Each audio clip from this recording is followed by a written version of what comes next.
मैंने बोला था थोड़ा इम्पोर्टेंट क्वेश्चन है ये और लेवल का क्वेश्चन है। इस तरीके के क्वेश्चन को हम ग्राफ से सोल्व करते हैं।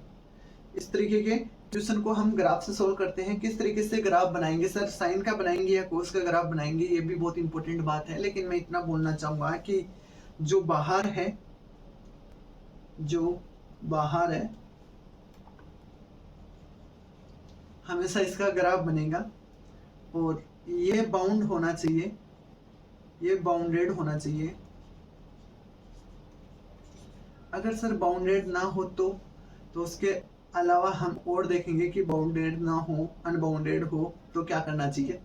अब सिंपली बात करते हैं हम कि सर ग्राफ किस तरीके से बनाना है। हमें ग्राफ कोई ज़्यादा बड़ा ग्राफ नहीं बनाना है आपको, कोस का ग्राफ आना चाहिए आपको। जो हमारी बातें हो गई हैं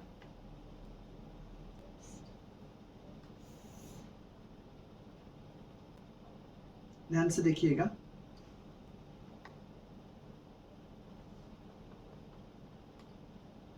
कोस का ग्राफ क्या है, नॉर्मल ग्राफ बना रहा हूं मैं।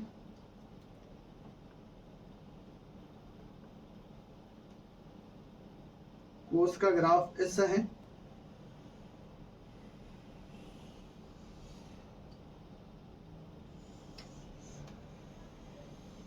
हाँ जी, बताइएगा ये आपका क्या है, ये आपका क्या है, ये आपका π/2 है, ये आपका 3π/2 है, ये आपका -π/2 है और ये आपका -3π/2 है।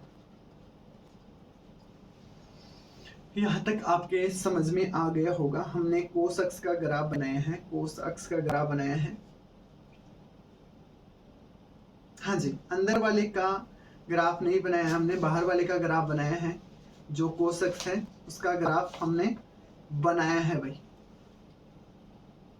इसमें क्या करें, ऐसे क्वेश्चनों को हमेशा ग्राफ से ही सोल्व करें, ऐसे क्वेश्चनों को हमेशा ग्राफ से सोल्व करें। और ग्राफ मैंने आपको करवा दिए हैं, छोटे छोटे देखिएगा, है ना। अब आपको ये पता होना चाहिए कि साइन कहाँ से कहाँ तक होता है। तो अब बात करते हैं साइन की। तो साइन की मैक्सिमम वैल्यू होती है 1 और मिनिमम वैल्यू होती है -1। हाँ जी, अब सुनिएगा ध्यान से, सारी बातों को हटा के एक बात लिखना चाह रहा हूं कि जब हमारे पास आ जाए कि कोस साइन की मैक्सिमम वैल्यू दे, साइन मैक्सिमम वैल्यू कितनी दे सकता है 1 और मिनिमम वैल्यू कितनी दे सकता है -1। तो इसके लिए हमें पता होना चाहिए कि इस ग्राफ में वैल्यू कहाँ है। अच्छा, π/2 कितनी पे वैल्यू होती है, आप बोलिएगा भाई। π/2 1 पॉइंट के आसपास ही होगी, तो इसको हम ले लेते हैं 1.57 ले लें, क्योंकि पाइप हमारे 3.14 के अप्रोक्सीमेट होता है, तो इसको हमने ले लिया है 1.57। और ये क्या हो जाएगा आपका, बोलिएगा। अप्रोक्सीमेट 4.5 के अप्रोक्सीमेट लेते हैं, तो इधर वाला -1.57 और इधर माइनस का 4.5। यहां तक अगर आपको कोई दिक्कत नहीं है तो आप बता सकते हो। अच्छा, ये ध्यान से सुनिएगा, ये कोस 1 और ये कोस -1। अच्छा, साइन वाला 1 कहाँ है, ध्यान से देखिएगा। साइन मैक्सिमम कहां तक जा सकता है 1 तक, 1 कहीं ना कहीं यही है। अरे इससे पहले ही होगा 1, ऐसा ना करो। तो ये 1.57 है, यहाँ देख लीजिएगा, यहाँ 1 है, तो ये हो गया आपका 1 और ये हो गया आपका -1, यहाँ -1 है, तो ये हो गया आपका -1। अब बात करते हैं रेंज के। रेंज में आपको अपर और लोअर का पता होना चाहिए कि ग्राफ अब ऊपर से ऊपर कहाँ जाएगा। तो आपको पता है कि ये आप इसकी टॉप वैल्यू है, ये इसकी टॉप है, और टॉप क्या है इसका 1 है ना। तो ये कोस वाला इतना ही ग्राफ लेगा भाई, इतना ही। तो टॉप वैल्यू तो क्या हो गई है इसकी 1, और जो बॉटम वैल्यू है वो क्या हो जाएगी इसकी, ये वाली।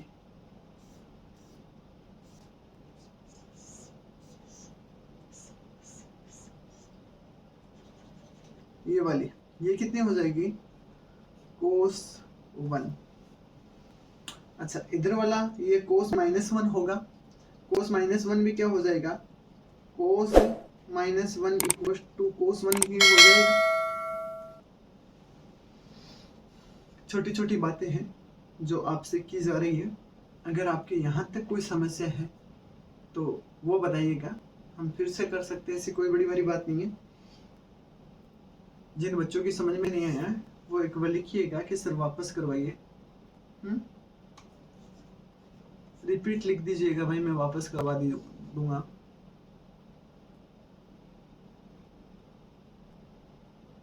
चलो इसको और सिंपल तरीके से देखते हैं।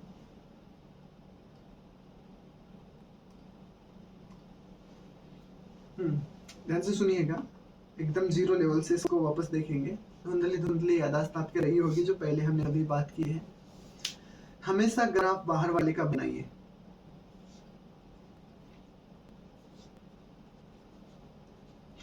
इसकी रेंज देखिए अंदर वाले की, है ना। तो अंदर वाला कहां से कहां तक होता है, साइन अक्स ये होता है -1 से 1 के बीच में, है ना।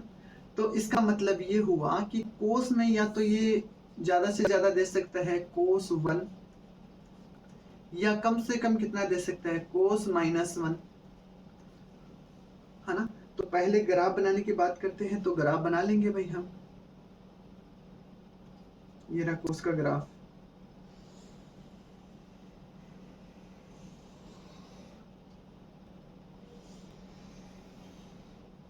हाँ जी, और ये आपका होता है π/2, ये होता है 3π/2, ये होता है आपका -π/2, ये हो गया आपका माइनस का 3π/2। और यहाँ वैल्यू की बात करते हैं तो थोड़ी देर पहले हमने देखा था 1.57 के अप्रोक्सीमेट लिया है, ये हो जाएगा 4.5, ये हो जाएगा आपका माइनस का 1.57, और ये हो जाएगा आपका माइनस का 4.5। हाँ जी, ध्यान से सुनिएगा बात को। कोस की मैक्सिमम वैल्यू कितनी हो सकती है, कोस की मैक्सिमम वैल्यू हो सकती है सर 1। ये रही, ये ग्राफ में 1 है। साइन लेगा कहां से कहां तक, साइन लेगा ज्यादा से ज्यादा 1 कहीं ना कहीं यहाँ होगा। ये देख लो 1 है, और ये देख लो -1 है, तो ये ज्यादा से ज्यादा ले लेगा यहाँ तक, और कम से कम ये लेगा यहाँ तक। बोलिएगा, तो ये ग्राफ जितना इतना ही काम आएगा हमारे, इतना ही ग्राफ इतना ही काम आएगा जितना मैं इसको डार्क कर रहा हूं। हाँ, आगे वाला ग्राफ हमारे कोई काम नहीं आने वाला है। तो जो ग्राफ हमें काम आ रहा है उस ग्राफ को हम देखेंगे कि भाई ग्राफ कहां से कहां तक आ रहा है, और उसका ऊपर वाला चीज क्या है, नीचे वाली क्या है। ऊपर वाली हमें पता है कि 1 है, नीचे वाली ये 1 आएगा तो कोस 1 हो जाएगा, और ये वैल्यू कोस -1, और कोस -1 भी आपकी कोस 1 ही होती है। हाँ, तो ये हो गया आपका कोस 1। रेंज की बात करते हैं, रेंज की बात करते हैं तो वो हो जाएगी आपकी, हाँ, लोअर हो जाएगी कोस 1 और अपर हो जाएगी 1। लोअर हो जाएगी आपकी कोस 1 और अपर आपकी हो जाएगी 1। ये आपकी टॉप है, ये आपकी है लोअर।